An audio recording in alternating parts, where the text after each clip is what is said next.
Title: 7 Brutal Stoic Laws That'll Kill Your Weakness, Rebuild the Real You. By Sculpted Grace. Introduction: The Unseen Battle Within. Every day, before the sun rises, a battle begins not in the world outside, but within us. A battle between discipline and desire, between reason and impulse, between who we are and who we know we could be. The Stoics understood this fight better than anyone. They didn't chase comfort or popularity, they pursued mastery over the mind, over emotion, over self. Their wisdom wasn't carved in classrooms or temples, but in the fire of hardship, loss, and endurance. To live by Stoic principles isn't to withdraw from the world, it's to engage with it more powerfully, more consciously, and with unshakable calm. It's to become, as Marcus Aurelius wrote, like a rock against which the waves break, and it stands firm while the raging sea falls still around it. Today, we're breaking down 12 Stoic laws for an unbreakable life, each one a guide to emotional resilience, inner peace, and true strength.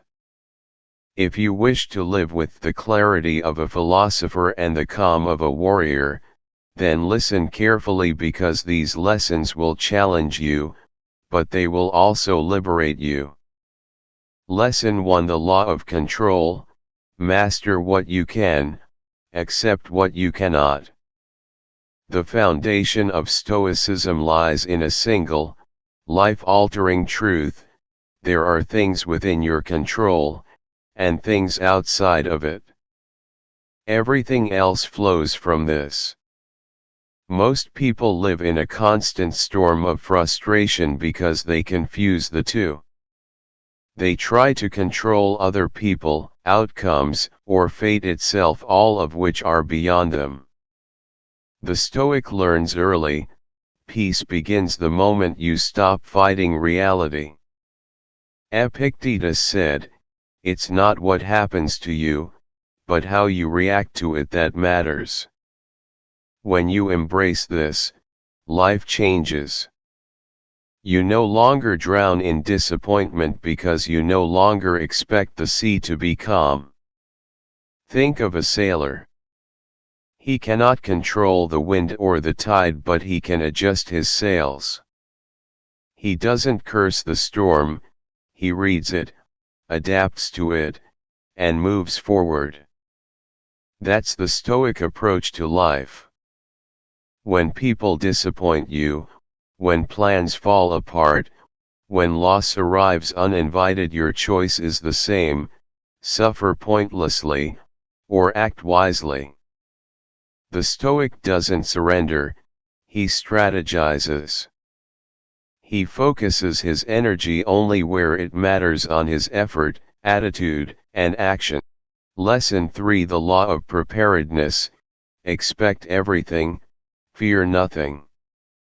Most people live reacting to life. Stoics live anticipating it. They practice what's called premeditatio malorum, the premeditation of evils. It means mentally preparing for hardship before it arrives. Not as pessimism, but as armor. Seneca said, "He who suffers before it is necessary, suffers more than necessary." By envisioning loss, pain, or betrayal, the Stoic reduces their sting when they come. He doesn't fear the worst, he rehearses it, accepts it, and rises ready. Picture a warrior sharpening his blade before dawn. He doesn't wait for battle to begin his training, he prepares long before the enemy arrives. The same applies to you. The Stoic mind doesn't crumble when plans fail or when people betray, because he already made peace with impermanence. He doesn't live in denial of hardship, he lives in harmony with it. To expect life to be smooth is to live in illusion. Prepare for everything. Fear nothing. Lesson 4: The law of voluntary discomfort. Train your mind through challenge.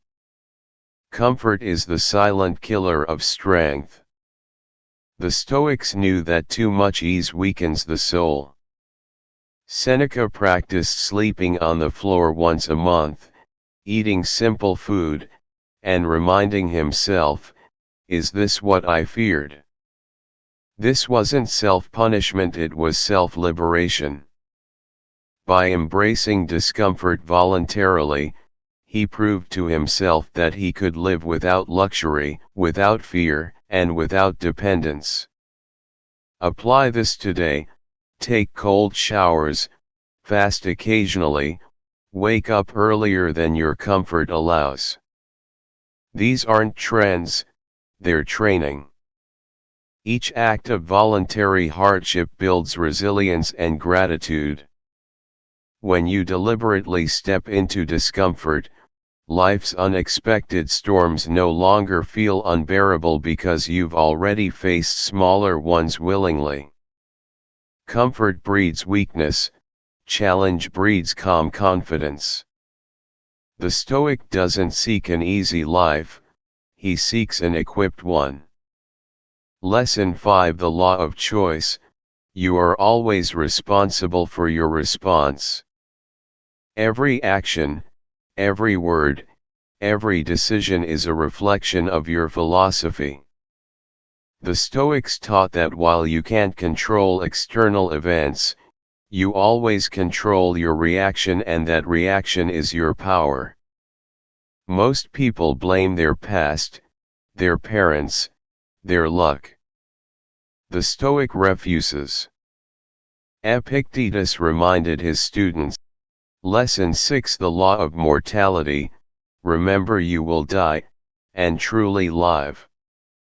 Memento mori, remember you must die. This isn't a morbid thought, it's liberation in disguise. Marcus Aurelius reflected on death daily, not to fear it, but to value life. He understood that awareness of death brings urgency to living. When you remember your time is finite, petty conflicts fade, gratitude expands, and priorities sharpen.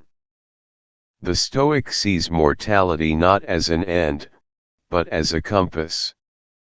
Think about it: how many words have you left unsaid?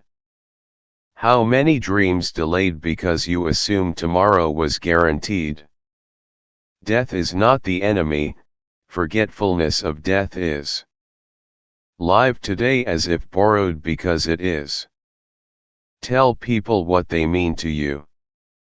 Take action on what matters. Memento mori reminds you, you cannot control the length of your life, but you can control its depth. Lesson 7: The law of self-sufficiency. Need less, live more. The more you need, the easier you are to control. The Stoics prized independence not from people, but from dependency itself. They believed true wealth isn't measured in possessions, but in freedom from craving. He is richest, Seneca said, who is content with the least. When you detach from excess desire, approval, luxury, validation, you become untouchable. You stop chasing, and start living. Picture the difference between a man who needs the world's approval and a man who only needs his conscience to sleep in peace. The first is a slave to opinion, the second is a master of himself. Self-sufficiency doesn't mean isolation, it means strength. It's knowing that happiness is not bought, but built within. Simplify your needs, and you'll discover that peace was never missing, it was buried beneath wanting too much. Lesson 8: The law of emotional mastery. Rule your mind, or it will rule you. Emotions are not your enemies, they're signals. But left unchecked, they become storms that blind your reason and dictate your fate. The Stoics understood that mastery of emotion is mastery of life. Marcus Aurelius wrote, "You have power over your mind, not outside events. Realize this, and you will find strength." Anger, fear, jealousy, these emotions aren't to be denied, but examined. A Stoic feels deeply, but acts wisely. Lesson 9: The Law of Community. Strength lies in shared humanity. Stoicism isn't a philosophy of isolation, it's a guide for connection. Marcus Aurelius reminded himself daily, we were made for cooperation, like feet, like hands, like eyelids. To live stoically is to understand that humanity is one great body, and each of us a part of it. When you act, you affect others; when you speak, you shape the world around you.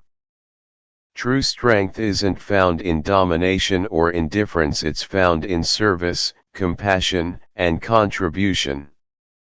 Imagine a soldier who fights not for glory, but for the safety of those beside him. That's Stoic leadership in motion. Each day offers a choice: will you add to the world's chaos, or its order?